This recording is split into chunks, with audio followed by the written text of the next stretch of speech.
बुढ़ापे में इंसान का कैसा हाल हो जाता है और उस बुढ़ापे में इंसान का कैसा स्वरूप हो जाता है। बताया संतों ने बड़े अनमोल वचन लिखे हैं। अरे सुध बुध भूल्यो शरीर की रे थोड़ो भावे धान। सुध बुध भूल जाता है बिल्कुल, धीरे धीरे करके उसका सारा स्वरूप छोटा होता जाता है। और डगमग डगमग नाड़ हिले रे, डगमग डगमग नाड़ हिले रे।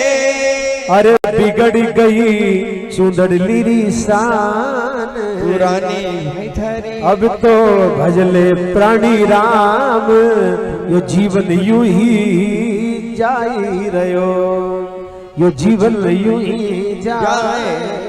तेरी मेरी करते करते ऐसा कर लूं वैसा कर लूं, मैं नहीं रहूं तो वो नहीं हो, जो करता हूं वो मैं करता हूं, ऐसे करते करते इंसान अपने जीवन को बर्बाद कर देता है।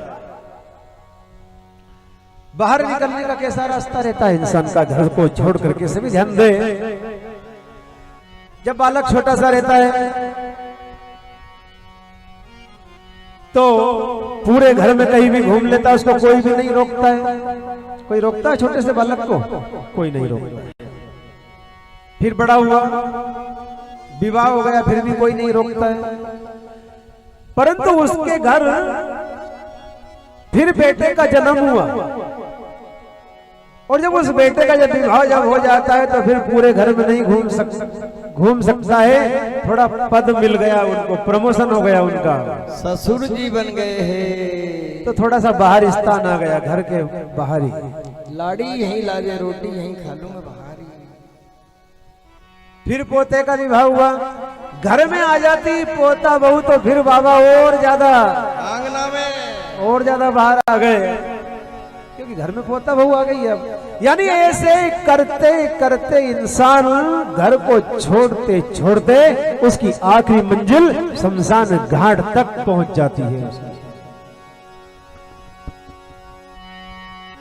कड़वा सत्य है बंधुओं, बिल्कुल कड़वा सत्य है। और बुढ़ापा एक दिन सभी को आना है। विचार करिए जरा, उम्र 20 साल की, 40 साल की, 60 साल की उम्र हो गई तो अब तक हमने वो परमात्मा को रिझाने के लिए हमने क्या किया? वो परमात्मा के धाम जाने के लिए हमने क्या किया? धन जोड़ा, जमीन जायदाद खरीदी है तो परिवार वालों के लिए व्यवस्था की हमने, लेकिन हमारे स्वयं के लिए हमने क्या किया? बुढ़ापे में इंसान भगवान से सिर्फ मौत मांगता है, सिर्फ मौत।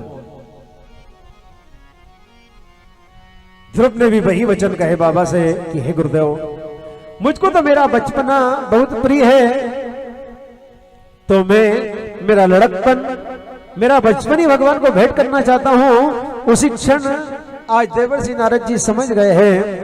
देवर्षि नारद जी समझ गए बालक छोटा सा जरूर है लेकिन भगवान को प्राप्त कर सकता है ये बालक।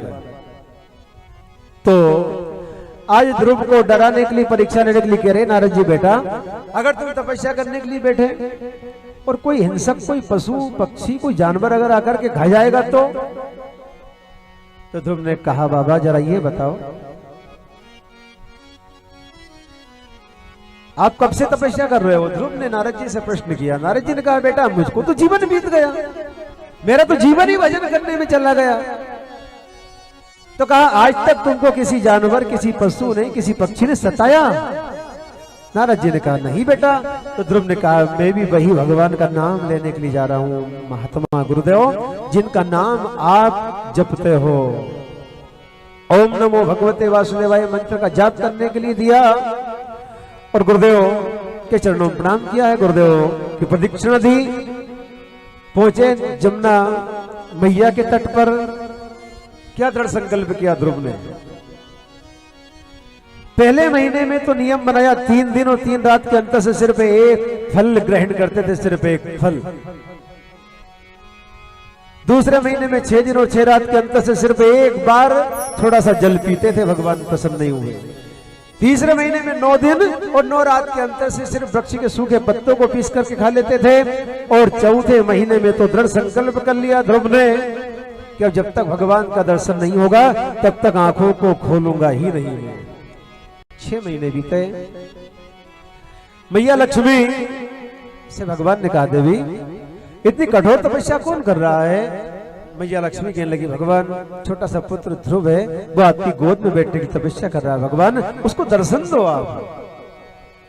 तो उस समय आज स्वयं जगत की माता लक्ष्मी और सारे जगत के पिता स्वयं परमेश्वर भगवान विष्णु वहां पर आए हैं और ध्रुव राजकुमार को अपनी गोद में बैठाते हैं। उस समय सारे देवता आकाश से फूलों की वर्षा करते हैं, दुंदुभी बाजे बजाते हैं। बोले वृंदावन बिहारी लाल की।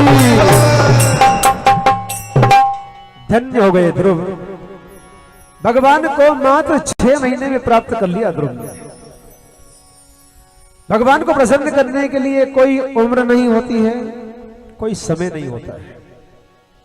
अब छोटा सा 5 वर्ष का बालक कितना अनजान रहता है, परंतु 6 महीने में जो शब्दों की चोट लगी मां ने कह दिया था मेरे लाल अगर गोद में बैठना है तो वो परमात्मा की गोद में जाकर के बैठो। तो आज अखिल ब्रह्मांड नायक भगवान की गोद मिल गई है, प्राप्त हो गया सब कुछ, जो थी इच्छा वो पूरी हो गई।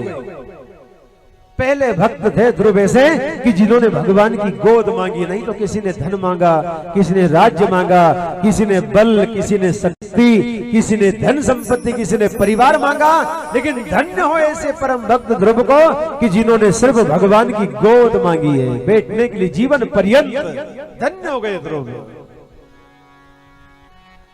भगवान ने कहा ध्रुव और मांगो, क्या चाहते हो तुम?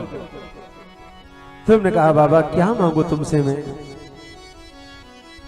कुछ भी नहीं चाहता हूं मैं तो। जब मैं आपकी गोद में बैठ ही गया, जब आपने मुझको गोद ले ही लिया भगवान, तो जो कुछ तुम्हारा है वो सब कुछ मेरा ही तो है। मैं मांगूंगा तो भगवान मांगने में कमी कर लूंगा, मैं तो कुछ नहीं चाहता, बस आपकी गोद मिल गई, संसार मिल गया गुरुदेव मुझको। भगवान ने कहा ध्रुव जाओ माता पिता की सेवा करो। ध्रुव ने कहा बेटा, ध्रुव से कहा कि बेटा जाओ माता पिता की सेवा करो। ध्रुव कहने लगे प्रभु बड़ी मुश्किल से तुमको पाया है, अगर संसार में गया और भूल जाऊंगा तो भगवान फिर तुमको कैसे प्राप्त कर सकता हूं? भगवान ने कहा ध्रुव मैं वचन देता हूं तुमको, तुम जब भी मेरे पास आना चाहोगे आ सकते हो। ध्रुव आए, बड़े हुए ध्रुव का विवाह हुआ भ्रमी के साथ। उत्कल और बस्तर 2 बेटों का जन्म हुआ ध्रुव के यहाँ पर। 60,000 वर्ष तक ध्रुव राजकुमार ने इस धरती का राज्य किया। 60,000 वर्ष के बाद में मैंने विचार किया अब बहुत राज्य का सुख भोग लिया, अब भगवान के धाम जाना चाहिए। गंडकी नदी के तट पर आकर के बैठे हैं ध्रुव राजकुमार और भगवान को याद कर रहे कि हे प्रभु मुझको स्वीकार करो, हे भगवान मैं आपकी गोद में आना चाहता हूं। तो उसी समय आज परमपिता परमेश्वर भगवान का जो ही ध्यान करने लगे ध्रुव राजकुमार, तो भगवान के पार्षद विमान लेकर के चले आए। विमान में जो ही अपना कदम रखना ही चाहते थे ध्रुव, उसी समय सामने मृत्यु देवी आकर के खड़ी हो गई है